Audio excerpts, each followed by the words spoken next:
बिस्मिल्लाहिर्रहमानिर्रहीम। अस्सलाम वालेकुम स्टूडेंट्स, होप सो आप सारे खैरियत से होंगे।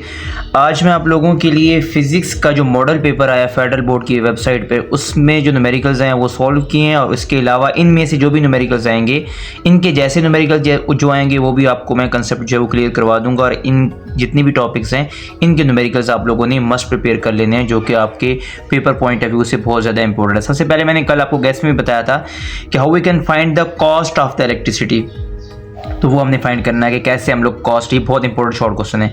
What is the cost of running 4 light bulb of 100 watt each of 6 hours in a school for a month. वो कह रहा है कि एक स्कूल के अंदर हर दिन जो है वो एक बल्ब या टोटल 4 बल्ब चलते हैं। नंबर ऑफ बल्ब्स कितने हैं? 4 हैं। पावर पर बल्ब, हर बल्ब जो है वो 100 वाट के हैं। टोटल पावर पहले काउंट कर लूँगा कि 4 बल्ब है तो 400 वाट हो गया। अब यहाँ से सबसे इम्पोर्टेंट कंसेप्ट ये है कि आपने सबसे पहले किलो वाट में कन्वर्ट करना है यहाँ पे लाजमन। तो कन्वर्ट टू किलो वाट में कैसे? 400 डिवाइडेड बाई 1000 किया तो 0.4 किलो वाट मेरे पास आ चुका है। एक दिन के अंदर कितने घंटे वो चलते हैं जी? 6 घंटे चलते हैं। एनर्जी पर डे, अब जो हमने कैलकुलेट किया कि हमारे पास जो 4 बल्ब हैं वो रोज़ के इतनी एनर्जी लगाते हैं, तो अगर वो 6 घंटे चलेंगे तो 1 घंटा अगर इतनी लगाएंगे तो हर 6 घंटे के बाद वो 2.4 kilowatt hour energy use करेंगे रोज़ की। अब वो कितने दिन चलेंगे? पूरा मंथ चलेंगे। मंथ में कितने डेज होते हैं? 30 डेज होते हैं। ये 2.4 किलो वाट आवर को मैं मल्टीप्लाई करवा दूंगा 30 के साथ, तो मेरे पास क्या आ जाएगा? 72 किलो वाट आवर मेरे पास आ चुका है कि 72 किलो वाट आवर जो है ये यूज़ करते हैं एनर्जी पूरे मंथ के अंदर। और जो रेट है, मुझे कॉस्ट ऑफ इलेक्ट्रिसिटी एज ये क्वेश्चन के अंदर गिवन था कि 1 किलोवाट का जो रेट है वो कितना है? 12 है। तो मैं मल्टीप्लाई करवा दूंगा, जो मेरे पास 72 है इसको 12 के साथ, तो मेरे पास आंसर आ जाएगा 864 जो है वो हमारे पास जो है वो पैसे कंज्यूम करेंगे, यानी कि रेट निकलेगा। तो सबसे पहला काम आप लोगों ने किलोवाट आवर में कन्वर्ट करना है, उसके बाद जितने घंटे होंगे एक दिन का निकालना है, और फिर उसको मल्टीप्लाई करवा दिया हम लोगों ने 30 डेज के साथ।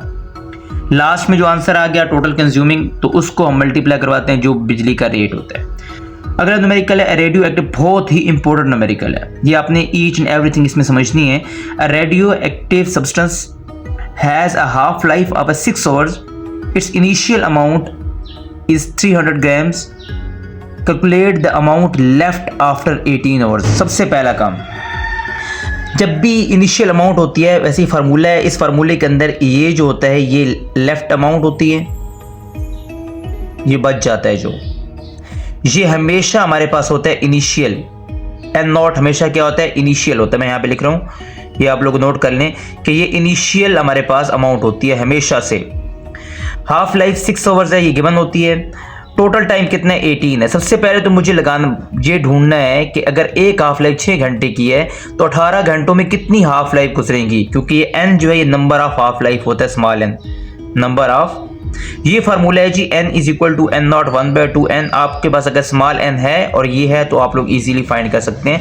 पहले मुझे फाइंड करना है स्मॉल n कि अब अगर वो कहता है कि उसकी एक हाफ लाइफ 6 घंटे की है, टोटल वो कहता है 18 घंटे के बाद कितना, तो पहले मैं क्या करूंगा? 18 को 6 से डिवाइड करूंगा। अब मेरे पास 3 हाफ लाइफ आंसर आ चुका है। ये n की वैल्यू आ चुकी है, स्मॉल n की। तो स्मॉल n की वैल्यू आ चुकी है।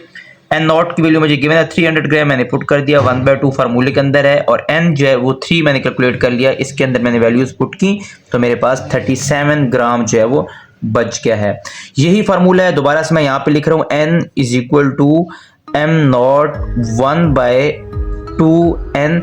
ये n जो है ये नंबर ऑफ हाफ लाइफ है, ये n नॉट जो है ये हमारे पास initial amount of initial amount है, और ये जो है ये जो रिमेनिंग अमाउंट होती है, ये ही इसी में से ही आपको न्यूमेरिकल मस्ट आएगा एक, और इसी फार्मूला को आगे पीछे करके वो क्वेश्चन पूछेगा।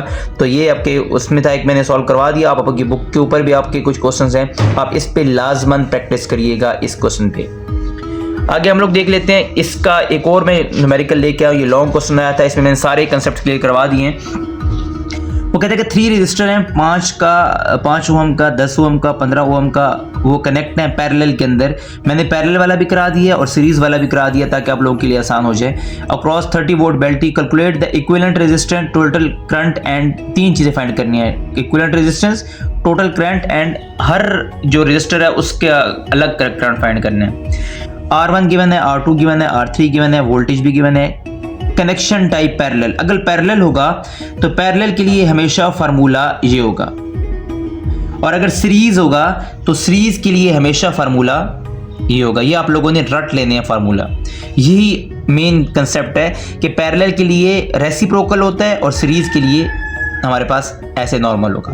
अब वैल्यूज मैंने पुट कर दी सिंपली, और आंसर मेरे पास क्या आ गया, 1/RP = 11/30। अब मुझे ये फाइंड करना है, तो ये ऊपर चला गया और ये मेरे पास आ गया। इसको मैंने सॉल्व किया तो मेरे पास ये वैल्यू आ गई। बहुत ही आसान है, सिर्फ आपको ये याद रखना है कि पैरेलल के लिए इस तरीके का आएगा और सीरीज के लिए इस तरीके का डायरेक्ट आएगा।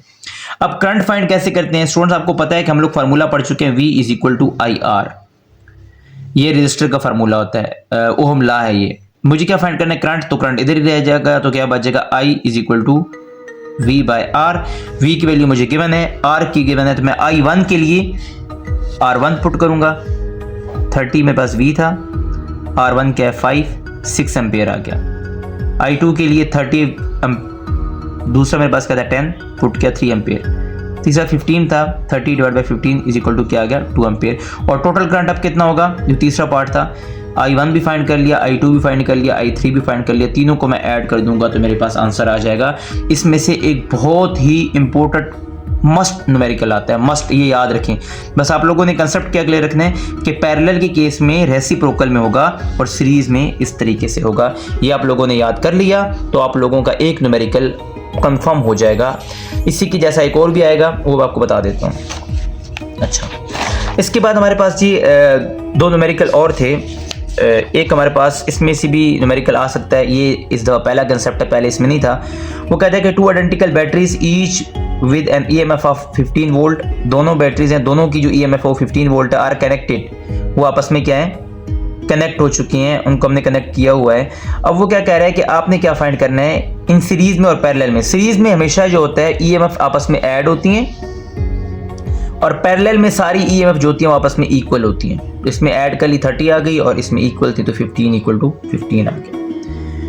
अब ये वाला जो मैं अभी न्यूमेरिकल आप लोगों के लिए लेके आया हूँ, ये न्यूमेरिकल जो है ये ऑप्टिकल वाले यूनिट्स में से है और ये बहुत ही इंपॉर्टेंट न्यूमेरिकल है। ये फार्मूला, एक ही फार्मूला यूज होता है इसके अंदर, आपने समझना है। ये फ्रीक्वेंसी होती है, ये V जो होता है ये हमारे पास इमेज की इंफॉर्मेशन होती है, और ये जो होता है ये ऑब्जेक्ट की इंफॉर्मेशन होती है। U जो है, या इसको PQ भी लिखते हैं हम लोग। तो a convex lens with a focal length given at 10 cm produce a linear magnification of 3. A 5 cm tall object is placed 30 cm in front of, तो ये हमारे पास क्या आ गया, U क्या आ गया, ये ऑब्जेक्ट की इंफॉर्मेशन है, ऑब्जेक्ट की इंफॉर्मेशन है, तो मैंने ये 30 लिख दिया। अब मैंने एक और चीज क्या लिखी है, in front of it, direction की वजह से मैंने यहाँ पे क्या लिखा, -30 लिखा। Calculate the image distance and the height, तो हम लोग सिंपली फ्रीक्वेंसी भी गिवन है, ये भी गिवन है, हम लोगों ने इसको पुट किया और पुट करने के बाद मेरे पास सिंपल आंसर आ जाएगा V का, V = 15। यही फार्मूला सबके अंदर यूज होगा, तो इस फार्मूले पे भी आप लोगों ने प्रैक्टिस कर लेनी है। एक हमारे पास और है न्यूमेरिकल,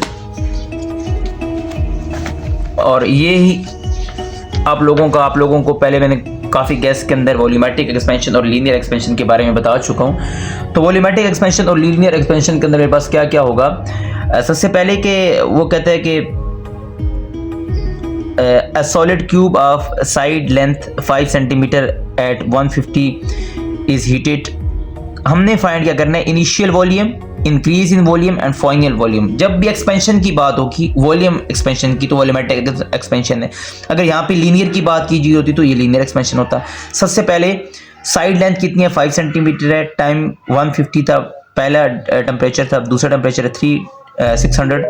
मैंने डेल्टा टी फाइंड किया, फाइनल में से इनिशियल को सब्ट्रैक्ट कर लिया, मेरे पास जो टेम्परेचर आ गया डेल्टा टी का वो 450 वैल्यू आ गई है डेल्टा टी की। कोफिशिएंट की वैल्यू मुझे पहले से गिवन है। और अब देखें, सबसे पहले मुझे वॉल्यूम निकालना है, क्योंकि पहला पार्ट वो क्या कहता है कि इनिशियल वॉल्यूम कितने हैं। या तो क्वेश्चन में अंदर गिवन होता है इनिशियल वॉल्यूम, अगर नहीं गिवन है तो आपने फाइंड कैसे करना है। अब देखो, जो क्यूब होता है उसकी सारी साइड्स इक्वल होती हैं, तो वॉल्यूम का फार्मूला क्या होता है, length into width into height. तो मैंने मल्टीप्लाई करवा के ये इसका वॉल्यूम निकाल लिया। अब ये फार्मूला सबको आता होगा। अगर ये लीनियर का होगा, लीनियर एक्सपेंशन का, तो delta L is equal to alpha L और डेल्टा टी आता था। लेकिन यहां अगर वॉल्यूमेट्रिक होगा तो ये आएगा चेंज इन वॉल्यूम मुझे फाइंड करना है, डेल्टा वी इधर ही आ जाएगा, बीटा की वैल्यू गिवन है, वी की वैल्यू मैंने फाइंड कर लिया, डेल्टा टी की वैल्यू मेरे पास गिवन है, सबको पुट करके मैंने डेल्टा वी निकाल लिया। अब वो कह रहा है कि फाइनल वॉल्यूम कितना है। अब देखिए पहले वॉल्यूम कितना था, ये था, वॉल्यूम के अंदर चेंज कितना आया, ये आया, इन दोनों को मैंने ऐड किया तो मेरे पास जो टोटल वॉल्यूम है वो दोबारा से आ जाएगा। तो लीनियर एक्सपेंशन और वॉल्यूमेट्रिक एक्सपेंशन के भी आपको न्यूमेरिकल आ सकते हैं, और दोबारा से बता रहा हूँ मैं आपको हाफ लाइफ का न्यूमेरिकल आ सकता है, और आपका लीनियर जो जिसको लेंस लॉ बोलते हैं 1/f is equal to 1/p plus 1/q वाला, ये भी आपके पास न्यूमेरिकल आ सकता है। और आपके पास न्यूमेरिकल आ सकता है ट्रांसफार्मर का और कॉस्ट ऑफ इलेक्ट्रिसिटी का। ये हमारे पास जो इम्पोर्टेंट न्यूमेरिकल्स हैं वो आपको मैंने करवा दिए हैं। होप्स हो कि आप लोगों को कंसेप्ट क्लियर हो गए होंगे। इन्हीं पे प्रैक्टिस करनी है, इनके जैसे क्वेश्चन ही आएंगे तो आपने बिल्कुल भी जो सबसे बेसिक चीज़ मैंने बताई है पैरेलल और सीरीज कम्बिनेशन ऑफ रेजिस्टर का, वो बहुत ही इंपॉर्टेंट न्यूमेरिकल है, वो वाला और हाफ लाइफ वाला, वो तो मस्ट ही करें आप लोग, तो आपका इंशाल्लाह से न्यूमेरिकल वाला पोर्शन क्लियर हो जाएगा।